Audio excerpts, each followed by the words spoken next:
नमस्कार दोस्तों। Power star Pawan Singh ने फिर ऐसा रिकॉर्ड बना दिया जो पूरे इंडिया में आज तक किसी ने ऐसा रिकॉर्ड नहीं बनाया था। और पावर स्टार पवन सिंह ने अपना खुद का ही रिकॉर्ड फिर से एक बार तोड़कर नया रिकॉर्ड बना दिया। और कुछ स्टार बस सिर्फ हल्ला करते हैं, रिकॉर्ड रिकॉर्ड रिकॉर्ड। अब पावर स्टार शांति से ऐसा रिकॉर्ड बना देते हैं कि 7 जन्म भी ले लेंगे, वो स्टार तुमसे नहीं टूटने वाला है।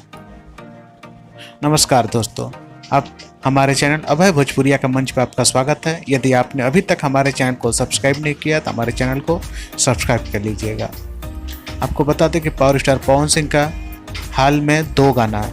एक साड़ी से ताड़ी जो यूट्यूब के ट्रेंडिंग के म्यूजिक सेक्शन में नंबर 1 पर ट्रेंड कर रहा है।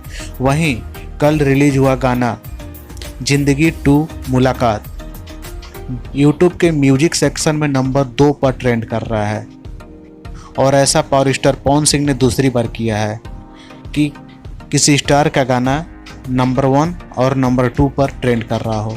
ऐसा इंडिया में किसी भी बॉलीवुड हो या साउथ हो या भोजपुरी हो या पंजाबी हो, किसी भी सिंगर का नंबर 1 और नंबर 2 गाना ट्रेंड नहीं किया है।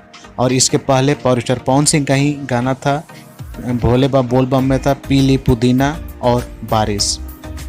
नंबर 1 पर बारिश था और नंबर 2 पे पीली पुदीना, जो आप हमारे स्क्रीन पर देख सकते हैं प्रूफ के साथ। बिना प्रूफ का कोई बात हम नहीं करते। और आप इस रिकॉर्ड के बारे में क्या सोचते हैं कमेंट में ज़रूर बताइएगा। मिलते हैं नेक्स्ट अपडेट के साथ, तब तक जय हिंद जय भारत।